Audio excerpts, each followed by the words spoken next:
त्याच्या विरुद्ध लढलं कोण? तिकडे राजपूत लढायचे, कधी शिखांचे गुरु लढायचे, कधी मराठे लढायचे. एक देश म्हणून मोगलांविरुद्ध का नाही आपण लढाई केली? बरोबर.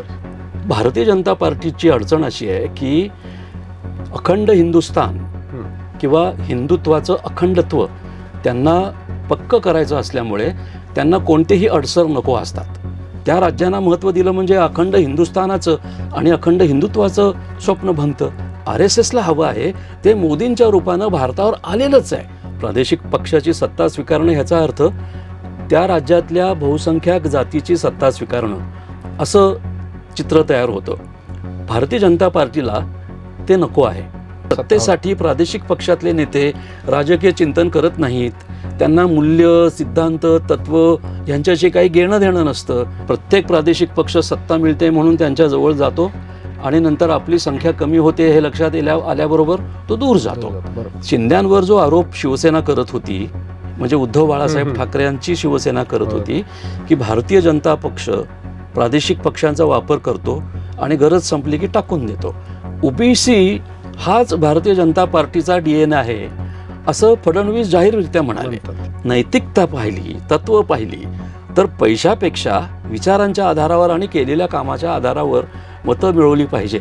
त्या संघटित व्यक्तींचा लाभ जरूर होतो, पण अंतिमतः देशाचं नुकसान होत आहे, संस्कृतीचं नुकसान होत आहे, महाराष्ट्रासारख्या एका चांगल्या राज्याचं नुकसान होत आहे.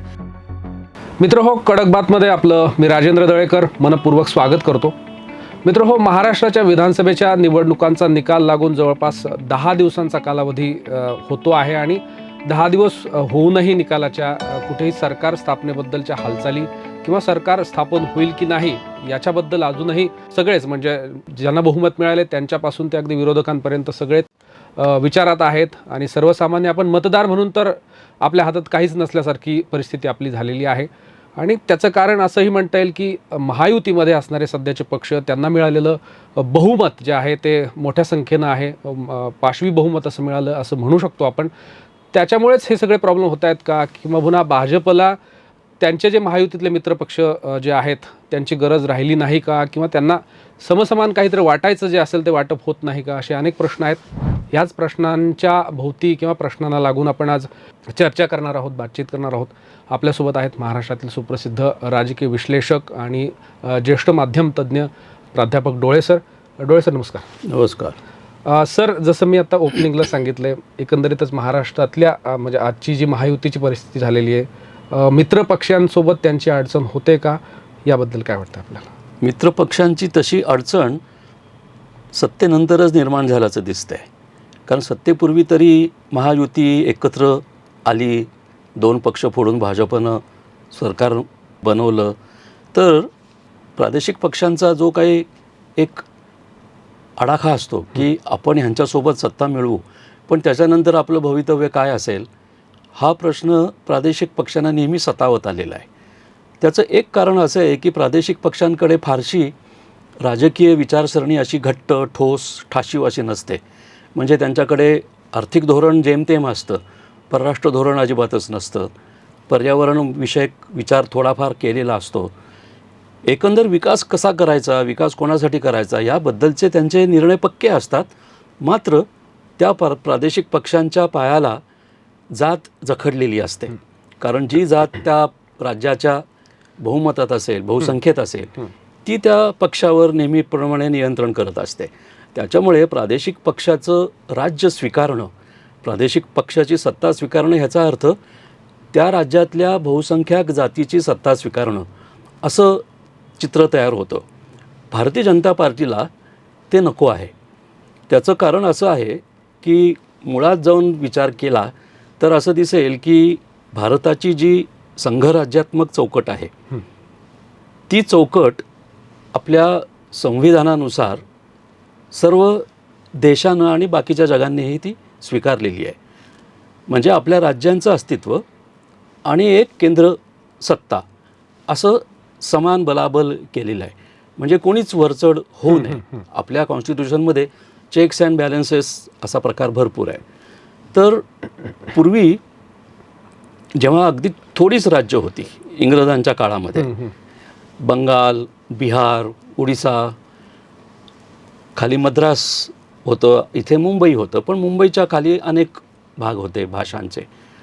जसं जसं स्वातंत्र्य जवळ येऊ लागलं तसं तसं जाणवायला लागलं की भाषा बोलणारा जो समुदाय असतो तो जर एकत्र आला तर त्यांना स्वतःच्या आकांक्षा, मनीषा, महत्त्वाकांक्षा या सगळ्या गोष्टी नीट व्यक्त करता येतील.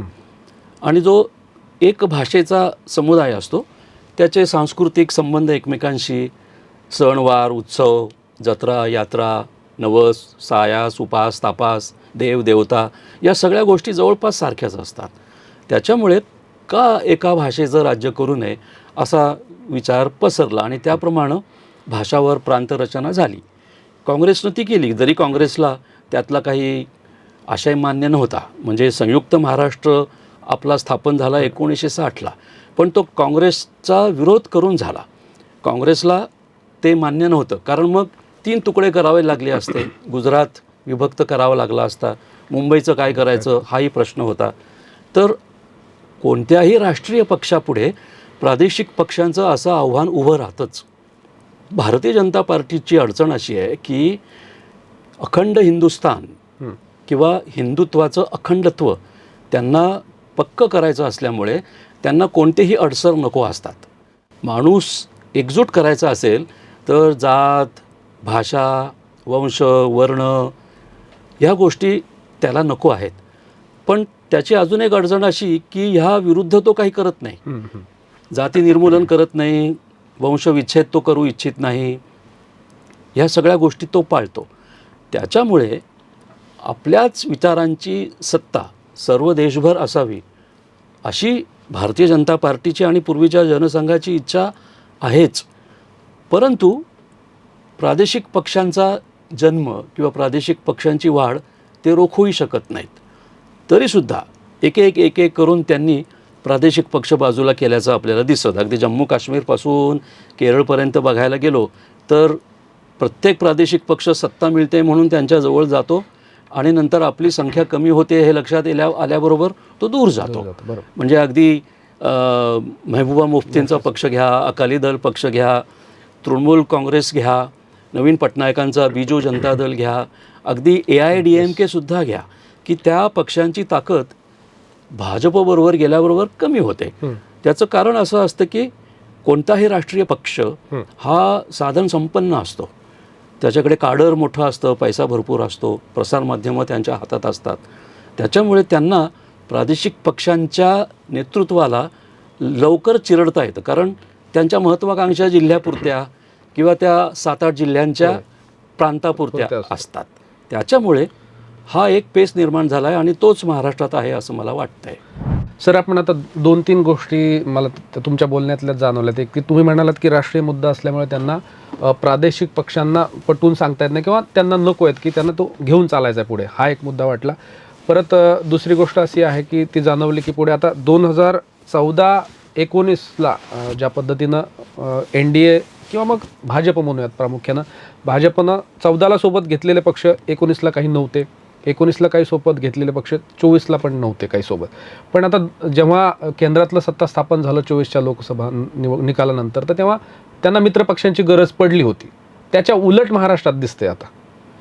इथे गरज होती निवडणुकांपूर्वीची, पण निकालानंतर गरज नाही असं जाणवत आहे. तोच मुद्दा वादाचा आहे की गरजेपुरते कामापुरता मामा असं प्रादेशिक पक्षांचं स्वरूप ते भाजप करतं. का करतं तर सत्तेसाठी करतं. पण जेव्हा त्यांना अखंड हिंदुत्व आणि अखंड हिंदुस्थान तयार करायचं आहे तेव्हा असे अडथळे भाषांवरून निर्माण झालेले, प्रदेशांवरून निर्माण झालेले, जातींवरून निर्माण झालेले हे मोठे अडथळे वाटतात, कारण मग हिंदुत्वाच्या आड हे येतं. आता शिंद्यांची अडचण ती झालेली आहे. शिंद्यांवर जो आरोप शिवसेना करत होती, म्हणजे उद्धव बाळासाहेब ठाकरेंची शिवसेना करत होती की भारतीय जनता पक्ष प्रादेशिक पक्षांचा वापर करतो आणि गरज संपली की टाकून देतो. आज नेमकं एकनाथ शिंदेंना तोच अनुभव येतोय, पण त्यांना ते कबूल करवत नाही आहे.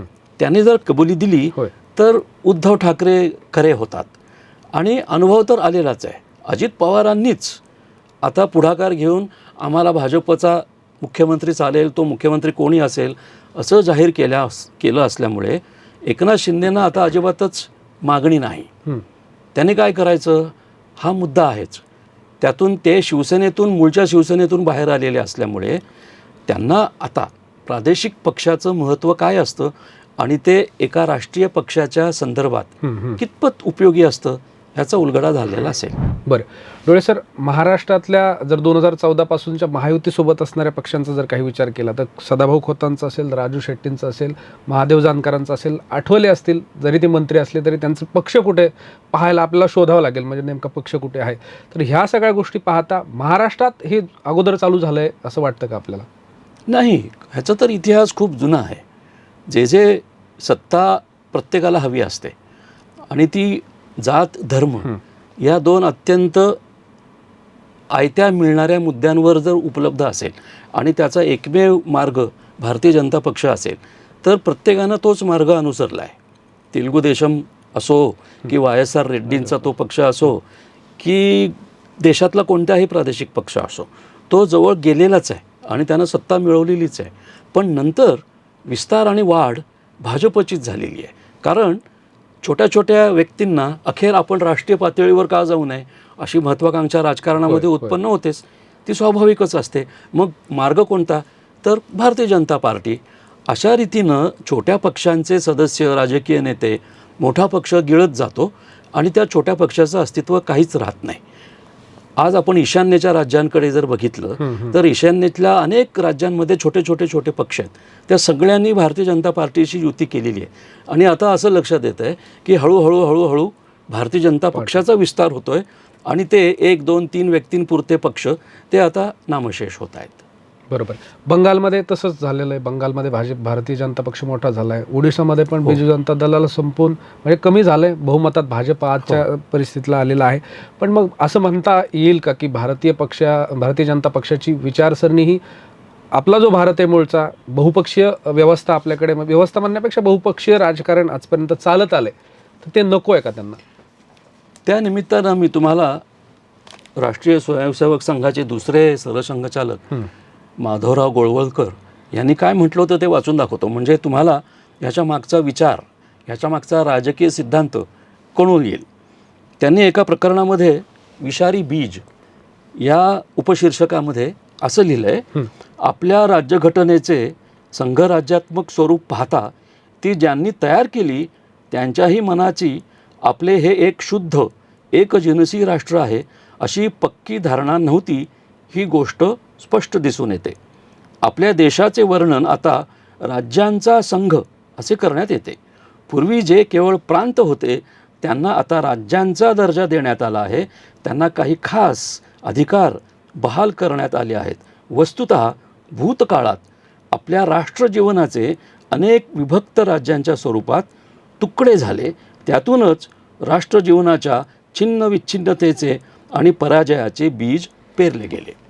तर इथे गोळवळकर गुरुजी अत्यंत तुच्छतेने असं म्हणतायत की राज्यघटना तयार करणाऱ्यांची मन शुद्ध एकजिनसी राष्ट्र आहे अशी पक्की धारणा होत नव्हती असं यांचा आरोप आहे. आता आपल्या देशाचे वर्णन आता राज्यांचा संघ असे करण्यात येते. ह्याच्यात चुकलं काय? युनायटेड स्टेट्स ऑफ अमेरिका आहे. म्हणजे राज्य अस्तित्वात होती, देश नंतर उत्पन्न झाला, पण राज्यांचं अस्तित्व कायम ठेवायचं असल्यामुळे सगळी राज्य एकत्र आली आणि त्यांनी देश उत्पन्न केला.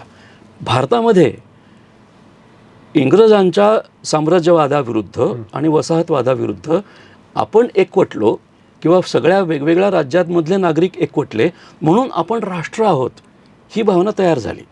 त्याच्या आधी घोरी असेल, गजनी असेल, खिलजी असेल, त्याच्याविरुद्ध लढलं कोण? तिकडे राजपूत लढायचे, कधी शिखांचे गुरु लढायचे, कधी मराठे लढायचे, कधी अजून कोणी लढायचे. एक देश म्हणून मोगलांविरुद्ध का नाही आपण लढाई केली? बरोबर. इराणी आले, अफगाणी आले, तुर्की आले, पण अवघा भारत त्यांच्या विरुद्ध लढला असं नाही. आपल्याकडे छत्रपती शिवाजी महाराज एकटे लढत होते, तिकडे राणा प्रताप एकटे लढत होते, किंवा शिखांपैकी जेवढे गुरु आहेत जे शहीद झाले त्यांनी पण लढाया केला मोगलांविरुद्ध. असं एकटे पण का होतं? तर तेव्हा राष्ट्र नावाची संकल्पनाच मान्य नव्हती.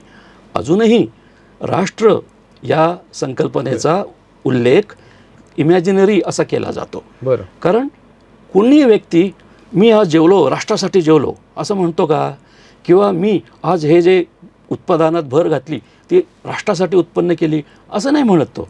तो त्याच्यापुरताच विचार असतो. पण भारतीय जनता पार्टीचा आधार हा राष्ट्रप्रथम, राष्ट्र अग्रेसर असा करून असल्यामुळे मग आपोआपच जात, धर्म, भाषा, माझा प्रदेश या सगळ्या गोष्टी बाद होतात. तसं करणं शक्य आहे का? तसं भारतात काय कुठेच करणं शक्य नाही.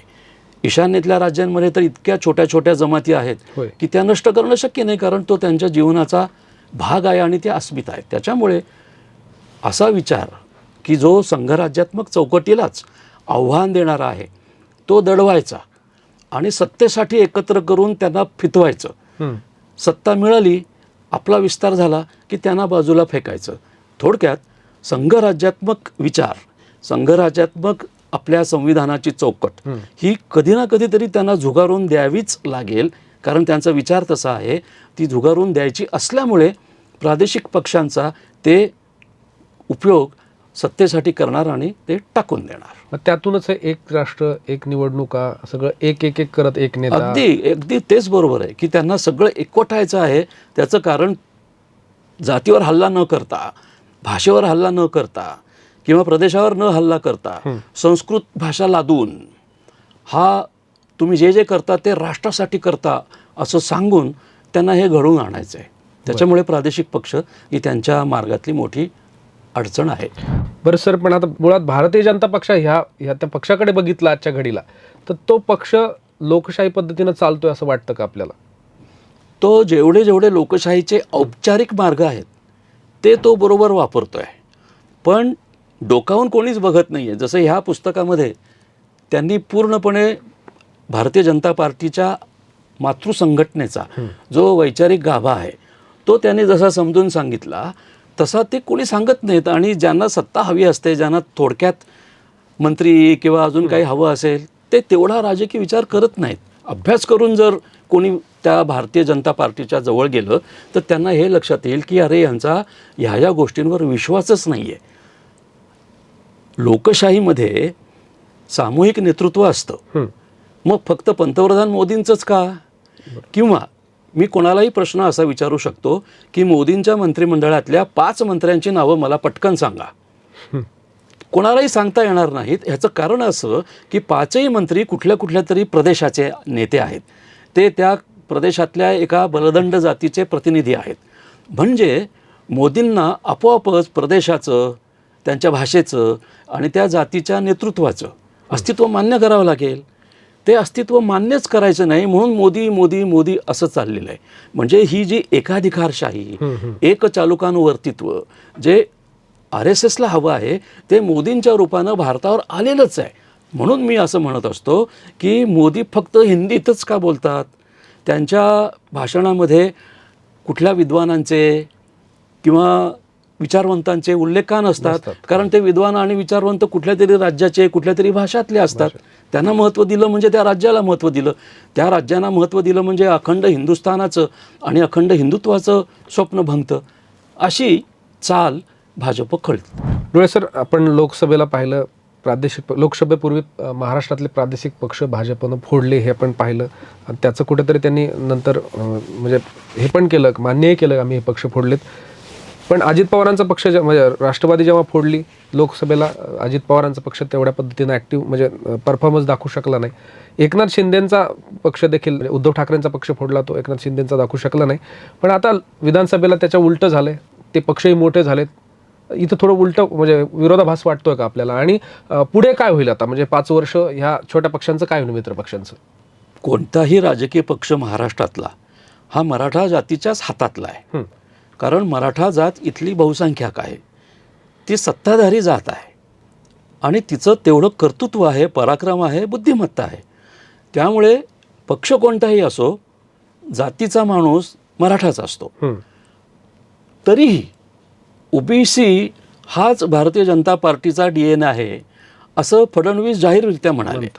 खुद्द पंतप्रधानसुद्धा मी OBCंचा आहे असं सांगून गेले.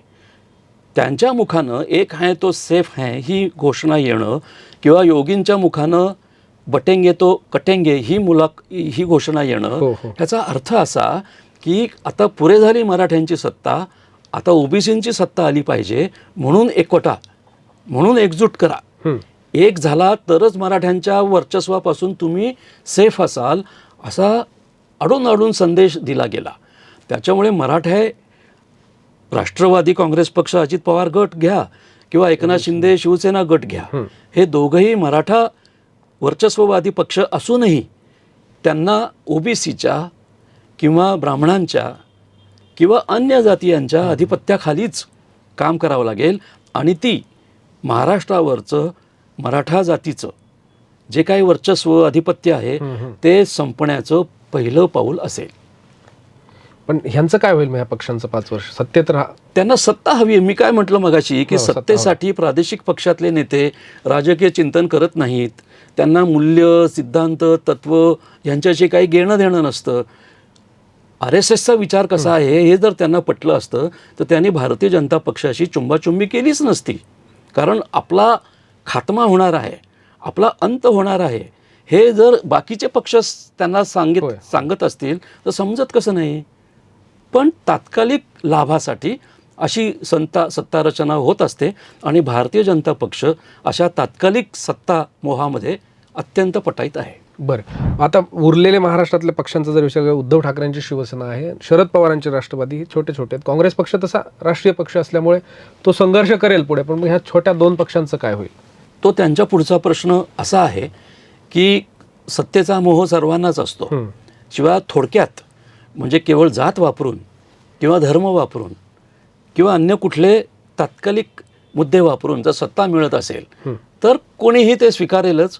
कारण सध्याचं जग हे असंच लोभात, मोहात, हावरटासारखं जगू लागलेलं आहे. त्याच्यामुळे ह्या 2 पक्षांना पुन्हा संघटन करावं लागेल. जी युवा पिढी आहे, जो आता खरा भारतीय भविष्याचा निर्माता आहे, त्याच्याकडे आमचं वेगळेपण काय आहे, आम्हाला महाराष्ट्राचा विकास कोणत्या मार्गाने करायचा आहे, अशा गोष्टी पोचवल्या तरच त्यांचं अस्तित्व टिकेल. नाहीतर केवळ भावनिक मुद्दे करून चालणार नाही. कारण तुम्ही जर भावनिक मुद्दे वापरू लागलात तर भारतीय जनता पक्ष त्याच्यापेक्षा चौपट तरबेज आहे. कारण तो भावनिक मुद्द्यांवरच आत्तापर्यंत टिकलेला पक्ष आहे. म्हणून छोट्या छोट्या पक्षांनी आता भावनिक मुद्द्यांचं राजकारण न करता धोरणात्मक, व्यूहरचनात्मक, ताबडतोबीनं काहीतरी सुखसोयी उपलब्ध करून देऊन आणि स्थानिक स्वराज्य संस्थांचा खूप मोठा अंगण आता मोकळं झालेलं आहे, तिथे पुन्हा आपली सत्ता काबीज करून जर पुन्हा महाराष्ट्रामध्ये उभारी घेतली तरच भारतीय जनता पक्षाच्या या अशा सत्तेच्या राजकारणाला थोडासा चाप बसू शकेल. बरं सर, आता कार्यक्रमाच्या कार्यक्रमातला शेवटचा प्रश्न विचारायचा. आपण एवढं विचारांवर बोललोत, पक्षाच्या ध्येय धोरणावर बोललोत, किंवा तुम्ही आता जसं म्हणालात की प्रादेशिक पक्षांनी म्हणजे स्थानिक स्वराज्य त्या लेवलला जाऊन काम करावं.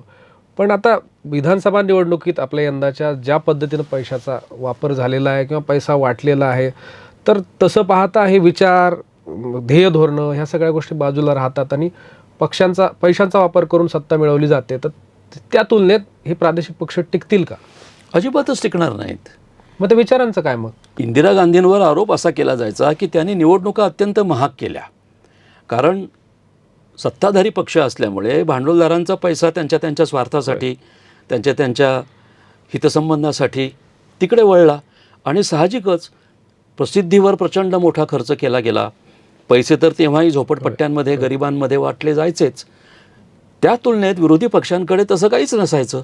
आणि नैतिकता पाहिली, तत्त्व पाहिली तर पैशापेक्षा विचारांच्या आधारावर आणि केलेल्या कामाच्या आधारावर मतं मिळवली पाहिजेत, हा जो एक राजकारणाचा भाग झाला त्याच्यावर त्यांचा विश्वास होता. त्याच्यामुळे ते मात खात गेले. राष्ट्रीय स्वयंसेवक संघ किंवा भारतीय जनता पार्टी ह्यांच्याकडे असं नैतिक तत्त्वज्ञान काही आहे का? तर RSSच सांगतं की आमच्याकडे नीतिमत्तेवर भाषणं दिली जात नाहीत, आम्ही बल आणि साम दाम दंडभेद या गोष्टींवर विश्वास ठेवणारे आहोत. लोकशाहीवर विश्वास असता तर मग त्यांनी पैसे वाटायचं काही कारण घेतलं असतं का? पैसे वाटल्याचे अनेक नमुने आणि घटना समोर पाहिलेल्या आहेत लोकांनी. त्याच्यामुळे प्रादेशिक पक्षांनी याही गोष्टींचा आता विचार केला पाहिजे की आपण संगत कोणाची करतो आहोत. त्या संगतीमुळे आपल्याला सत्ता मिळते, एकेका व्यक्तीचा, त्या संघटित व्यक्तींचा लाभ जरूर होतो, पण अंतिमतः देशाचं नुकसान होतं आहे, संस्कृतीचं नुकसान होतं आहे, महाराष्ट्रासारख्या एका चांगल्या राज्याचं नुकसान होतं आहे. ह्याकडे दुर्लक्ष होईल. पक्षांसाठी अतिशय महत्त्वाच्या गोष्टी सांगितल्या तुम्ही, नेत्यांसाठी सांगितल्यात, सामान्य मतदारांसाठी सर्वसामान्यांनी काय केलं पाहिजे असं वाटतं? सर्वसामान्यांनी नेहमी बावळटासारखं वागू नये असं मला वाटतं. त्याने जाहीरनामे वाचले पाहिजेत किंवा त्यांनी केवळ व्यक्ती छान दिसते, व्यक्ती छान बोलते, तिच्याकडे भरपूर साधन संपत्ती आहे म्हणून त्यांना मतदान नाही केलं पाहिजे. आपल्याकडे दुःख याचंच वाटतं की परदेशात किमान साक्षरतेला अनुकूल जनमत असल्यामुळे धोरणं काय आहेत, दिशा कुठली घेणार आहे हा पक्ष, हे सरकार ह्या पक्षाचं आल्यावर कोणते आर्थिक निर्णय घेतले जाणार आहेत, या विचारावर अनुषंगून मतदान होतं. म्हणून मी मगापासून म्हणतोय की जात, धर्म, भाषा, लिंग ह्या गोष्टींवर जर मतदान होऊ लागलं तर मग जे वरचढ असतात, जे बळकट असतात, त्यांना सत्ता मिळत जाईल. म्हणून सर्वसामान्यांनी धोरणं काय आहे, जाहीरनामा काय आहे, ही व्यक्ती किंवा हा पक्ष कोणत्या प्रकारे कोणत्या दिशेला जाऊ इच्छितो, त्याच्यात माझ्यासारख्या घटकाचा काय लाभ होणार आहे, माझ्यानंतर येणाऱ्या पिढीला काय देऊ शकणार आहे, ह्याचा सर्वांगीण विचार केला तर म्हणजे थोडक्यात पॉलिटिकल लिटरसी ही वाढली पाहिजे. राजकीय पक्ष तसं करणार नाहीत. पत्रकारितेवर म्हणजे आता जी काय गोदी मीडिया व्यतिरिक्त जी काही शिल्लक पत्रकारिता उरलेली आहे त्यांच्यावरच हे येऊन पडलेलं आहे. त्यांनीच हे आता करावं लागणार आहे. डोळे सर, आजच्या कार्यक्रमात तुम्ही सहभागी झालात आणि ह्या ज्या म्हणजे प्रादेशिक पक्षांच्या अस्तित्वाबद्दल आणि भाजपच्या एकंदरीतच त्यांच्या म्हणजे राजकीय पक्ष म्हणून वावरण्याकडे ज्या पद्धतीनं बोललात, विश्लेषण केलं, ह्याबद्दल आणि तुम्ही आज सहभागी झालात त्याबद्दल खूप आभार आपले. नमस्कार. मित्र हो, आपण आजच्या व्हिडिओमध्ये ज्या पद्धतीचे काही प्रश्न होते सरांनी त्यावर उत्तर दिलेले आहेत आणि तुम्हाला तुमच्या मनात जे काही प्रश्न असतील किंवा तुम्हाला काही विचारायचं असेल तर नक्की तुम्ही कमेंट बॉक्समध्ये जाऊन आपला प्रश्न किंवा आपल्याला आलेली शंका विचारू शकता. आणि अशाच आमच्या नवनवीन व्हिडिओसाठी पाहत राहा कडक बात.